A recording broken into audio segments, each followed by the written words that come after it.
Assalamualaikum warahmatullahi wabarakatuh. Perkenalkan, nama saya Dia Katari. Saya merupakan mahasiswi Institut Agama Islam Darussalam Ciamis, Fakultas Tarbiyah Prodi PGRI 3B. Yang saya hormati dosen pengampu Bapak Dede Darisman MPDI selaku dosen mata kuliah Filsafat Ilmu. Di sini saya akan menyampaikan materi yang berjudul epistemologi. Poin pertama ada tentang pengertian epistemologi. Apa sih pengertian epistemologi itu? Nah, di sini saya akan menerangkan tentang pengertian epistemologi.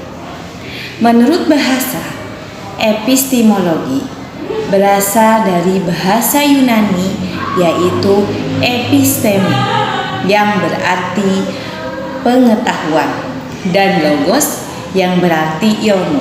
Jadi dapat disimpulkan bahwa epistemologi menurut bahasa merupakan cabang filsafat yang berkaitan dengan asal, sifat, karakter, dan jenis pengetahuan. Sedangkan menurut istilah epistemologi merupakan teori pengetahuan yang berhubungan dengan hakikat dari ilmu, pengetahuan pengandai-andaian, dasar-dasarnya, serta pertanggungjawaban atas pertanyaan mengenai pengetahuan yang dimiliki oleh setiap manusia. Sedangkan pengertian epistemologi menurut P. Pardoyo Hadi mengemukakan bahwa epistemologi itu cabang filsafat yang mempelajari dan mencoba untuk menentukan kodrat dan skop pengetahuan, pengandai-andaian, dan dasarnya, serta pertanggungjawaban atas pernyataan tentang pengetahuan yang dimiliki oleh setiap manusia. Poin selanjutnya yang B yaitu syarat epistemologi. Menurut Koni R. Semiawan, syarat-syarat terpenting bagi suatu pengetahuan untuk dapat tergolong ke dalam ilmu pengetahuan atau pengetahuan ilmiah. Di antaranya ada 3 syarat. Yang pertama yaitu dasar kebenaran. Yang kedua yaitu sistematik. Yang ketiga yaitu sifatnya intersubjektif. Nah, masuk ke yang pertama yaitu dasar pembenaran. Dasar pembenaran mengatur kerja ilmiah yang diarahkan pada perolehan derajat kepastian sebesar mungkin. Maksudnya, dasar kebenaran di sini harus didasarkan dengan apa yang telah didapatkan atau diketahui sesuai dengan faktanya, sesuai dengan yang ada di kehidupan sehari-hari. Di dalam dasar kebenaran ini dirasakan atas pemahaman a priori yang juga didasarkan atas hasil kajian empiris. Pada umumnya ada 3 teori kebenaran. Yang pertama ada teori kebenaran saling berhubungan. Yang kedua ada teori kebenaran saling kesesuaian. Yang ketiga ada teori kebenaran inherensi. Nah, sekarang masuk ke teori kebenaran yang pertama, yaitu teori kebenaran yang maksud teori kebenaran saling berhubungan itu maksudnya proporsi yang baru atau pengetahuan yang baru harus sama atau sesuai dengan proporsi yang sudah ada, yang sudah terjamin kebenarannya dan keabsahannya. Jadi segala sesuatu ilmu pengetahuan itu harus bisa ditanggungjawabkan keabsahan dan kebenarannya. Karena dengan pertanggungjawaban itu mutlak atau misalkan pasti, maka masyarakat itu tidak sulit untuk menerima suatu ilmu pengetahuan tersebut. Yang keduanya ada teori kebenaran saling berkesesuaian. Maksudnya, suatu proporsi itu bernilai benar apabila proporsi itu saling berkesesuaian dengan kenyataan atau realitas. Maksudnya, ilmu pengetahuan ini harus sesuai dengan realitas dan faktanya. Dengan cara bagaimana kita bisa mengetahui ilmu pengetahuan itu sesuai dengan fakta dan realitanya, yaitu bisa dengan kita cara observasi atau mencari tahu tentang kebenaran suatu ilmu pengetahuan. Yang ketiganya ada teori kebenaran inherensi. Suatu proporsi memiliki nilai kebenaran apabila memiliki akibat dan konsekuensi-konsekuensi lainnya dan bernilai manfaat. Jadi, suatu ilmu pengetahuan itu menurut teori kebenaran inherensi harus bernilai manfaat. Manfaat di sini manfaat untuk diri kita sendiri, manfaat untuk keluarga kita, dan manfaat untuk orang banyak. Jadi intinya menurut teori kebenaran inherensi itu suatu ilmu pengetahuan harus memiliki manfaat bagi orang banyak. Syarat yang kedua dari epistemologi yaitu sistematik. Nah, sistematik dan sistematis masing-masing menunjukkan pada susunan pengetahuan yang didasarkan pada penyelidikan ilmiah. Nah, di sini maksud sistematik ini harus beruntut atau misalkan harus sesuai dengan tahapan-tahapan yang sewajarnya. Cara sistematis ini atau syarat dari epistemologi sistematis ini bisa dilakukan dengan cara observasi ke tempat yang kita ingin teliti. Contohnya misalkan kita berangkat ke tempat museum nyamuk yang ada di Pangandaran. Nah, syarat dari epistemologi itu harus mengetahui tahapan-tahapan apa, perkembangbiakannya seperti apa, dan makanannya seperti apa. Itu yang dinamakan dengan syarat epistemologi dari sistematik. Yang selanjutnya ada sifat intersubjektif. Yang ketiga, syarat dari epistemologi yaitu sifatnya intersubjektif.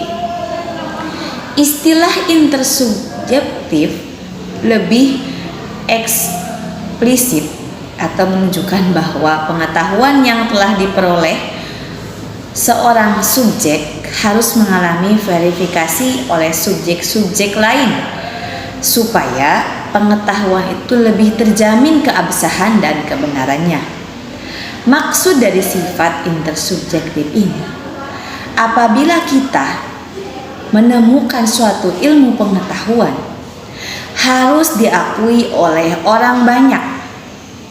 Atau misalkan kita mempunyai suatu penghasilan karya ilmiah harus diuji kepada orang banyak. Bagaimana tanggapannya, responnya, dan apa pemikiran mereka tentang ilmu pengetahuan yang kita miliki. Proses verifikasi ini bertujuan untuk memperkuat keabsahan dan kebenaran ilmu pengetahuan yang kita miliki, atau suatu gagasan yang kita miliki. Apapun yang kita miliki harus bisa dipertanggungjawabkan. Salah satunya dengan cara memverifikasi. Poin selanjutnya ada poin C, yaitu aliran-aliran dalam epistemologi. Aliran-aliran dalam epistemologi ini terbagi ke dalam 5 aliran. Yang pertama ada rasionalisme, yang kedua ada empirisme, yang ketiga ada positivisme, yang keempat ada skeptisisme, dan yang terakhir ada pragmatisme. Menginjak kepada aliran yang pertama, yaitu rasionalisme. Rasionalisme merupakan aliran yang mementingkan akal pikiran sebagai sumber pengetahuan. Rasionalisme juga merupakan aliran filsafat ilmu yang menyatakan bahwa kebenaran dapat diperoleh hanya melalui hasil pembuktian, logika, dan analisis terhadap fakta. Jadi, dalam aliran rasionalisme ini, pemikiran akal itu sangat menjadi tolak ukur sebagai sumber pengetahuan. Maka dari itu, aliran rasionalisme ini harus didasarkan dengan fakta-fakta atau penelitian. Di samping itu, aliran rasionalisme ini, cara berpikirnya itu harus rasional, harus masuk di akal, harus masuk logika. Poin yang kedua atau aliran yang kedua yaitu ada empirisme. Aliran ini merupakan aliran yang berpendirian bahwa pengetahuan manusia diperoleh melalui sebuah pengalaman atau pengamatan indera. Jadi, aliran epistemologi yang kedua ini, yaitu empirisme, mengedepankan tentang pengalaman atau hal-hal yang sudah dialami oleh peserta atau oleh orang tersebut dan sesuai dengan apa yang mereka lihat secara langsung maupun secara tidak langsung. Tokoh aliran empirisme ini yaitu John Locke dan David Hume. Mereka merupakan pencetus aliran empirisme modern yang sekarang sudah tersebar ke mana-mana dan sudah terasa oleh kita. Aliran epistemologi yang ketiga ada positivisme. Nah, pada aliran yang ketiga ini terdapat beberapa tahapan. Yang pertama ada tahapan teologis. Pada tahapan ini, manusia masih percaya pengetahuan atau pengenalan yang mutlak. Maksudnya, manusia pada tahapan ini masih percaya dengan tahayul-tahayul yang berasal dari nenek moyang kita, atau misalkan tahayul-tahayul yang berasal dari perkembangan zaman sekarang. Sehingga pada tahapan teologis ini manusia tidak bisa membedakan antara subjek dan objek. Jadi pada tahapan ini manusia itu masih belum bisa membuktikan pengetahuannya atau pemikirannya melalui sebuah fakta. Yang kedua ada tahapan metafisis. Pada tahapan ini, pemikiran manusia berusaha memahami dan memikirkan kenyataan. Nah, berbeda dengan tahapan yang pertama, tahapan metafisis ini, manusia itu sudah mampu berpikir dan memahami pemikiran kenyataan. Tetapi mereka itu belum bisa membuktikan lewat fakta. Jadi mereka itu belum bisa untuk membuktikan pemikiran mereka terhadap sebuah fakta yang ada atau sebuah fakta yang tertulis di dalam sebuah buku atau artikel-artikel. Yang selanjutnya, di aliran positivisme ada tahapan positif. Pada tahapan ini ditandai dengan pemikiran manusia untuk mengemukakan hukum-hukum yang saling berhubungan lewat fakta. Nah, di tahapan positif ini, manusia itu atau pemikiran manusia itu sudah bisa memenuhi kenyataan dan sudah bisa membuktikan melewati fakta, atau manusia ini sudah semakin berkembang, berbeda dengan tahapan yang sebelumnya. Nah, tokoh dari aliran positivisme yaitu Auguste Comte. Selanjutnya, aliran yang keempat ada aliran skeptisisme. Aliran ini menekankan bahwa doktrin sebagai pengetahuan, bukan yang pasti. Nah, di sini mendengar kata doktrin, pasti banyak orang-orang yang menyangka bahwa kata doktrin itu bersifat negatif. Karena yang saya ketahui bahwa doktrin itu sama seperti mencuci otak atau misalkan menanamkan pengetahuan atau ilmu yang tidak sesuai dengan kenyataannya. Contohnya misalkan ada ilmu pengetahuan tentang bahaya obat parasetamol. Nah, di situ banyak informasi-informasi tentang bahaya obat tersebut. Secara tidak langsung, orang yang membaca itu pasti berpikiran tidak bagus terhadap obat parasetamol, karena mereka secara tidak sadar sudah didoktrin oleh berita-berita yang tersebar di media sosial yang belum tentu kebenarannya atau keabsahannya. Maka dari itu, menyambung dengan yang tadi, yaitu harus sistematik atau syarat-syarat dari epistemologi, itu ada sistematik, yaitu harus sesuai dengan penyelidikan ilmiah atau research atau observasi. Jadi kita tidak boleh langsung percaya kepada suatu pernyataan atau ilmu pengetahuan yang belum tentu benar atau belum kuat keabsahan dan kebenarannya.